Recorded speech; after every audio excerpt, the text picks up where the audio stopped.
եղբայրները գումար են տալի։ Ասում են, այս գումարը կտանես, այս կարիքավոր ընտանիքին կտաս։ Ասում է, հա, մտնում է տուն, գումարը հանում տեղ դնում է ու մոռանում է։ Անցնում է ժամանակ, այս աղբերը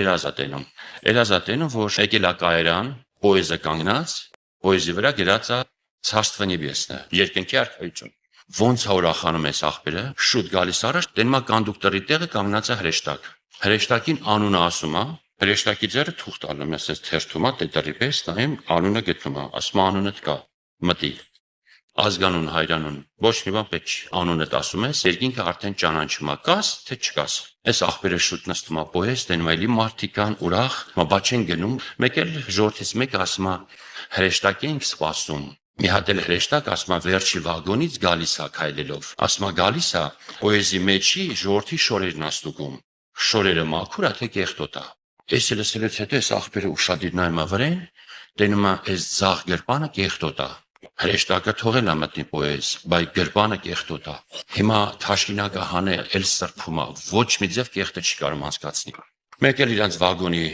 դուրը բացվում է, ասում է մի հատ հրեշտակ, էլի ահարկու մտավ վագոն, ասում է սաղը սենց պաստոյքից միրնա կանգնեցինք, շորերը ստուգող հրեշտակը երեսին է նայում, դեմքին է նայում, ասում է շորերին չի նայում, թեպետ շորերն է ստուգում։ Տաղի դեմքին նայելով հասավին,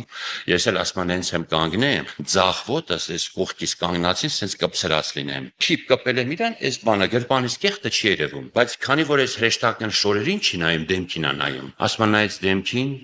մատուղեց, ասեց, այս ինչ է, ու ցույց տալի գրպանին։ Ասում է, բան չեմ կարող պատասխանեմ, լուր կանգնած եմ, տեսա որ խեղճացա, դառա մի բուր, ասեց դու ժամանակ ունես, մինչև ես հասնեմ առաջի վագոն, ես կեղտը մաքրես ու հետ գաս, դու ժամանակ ունես։ Ասում է,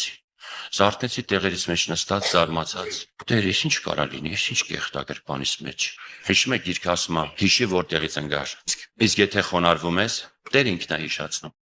Այս աղբերը խոնարհվեց, Տեր ջան, ասում է, այս ի՞նչ է։ Ու Տերը հիշացրեց։ Աղբերը ասում է, մի բան սառեցի։ Հիշեցի, որ մի երևի 2 շաբաթ գումար են տվել ինձ, այդ գումարը տունն էր։ Հասկացա, ասում է։ Զարթնել եմ, այդ գումարը վերցրել եմ, գնաց առևտուր արել, իր գրպանից առևտուր արել, լավ տեղը տեղին, այդ գումարի վրա էլ իր գումարից հավելացրել, մտել ընտանիք, հոգևորների զղջումով, ներողությունով, այս խեղճ ընտանիքին ասում է, այ եղբայր ջան, sense բան ով է տեսել, համ այսքան գումար ես բերել, համ այսքան պրավիզ ես բերել, ինչ մտել ես, ներողություն, զղջում, ասում է, ինչից եք խաբար, Ժորժ ջան, այսօր այս գումարի պատճառով ինձ պոեզից իջացրել են։ Ինչ պոեզ, ասեց Տերը գիտի, գողությունով մի հատ աղոտ կարին, այս աղբերը հելավ, ու ներսից վկայություն ստացավ, դու նորից մտալ պոեզի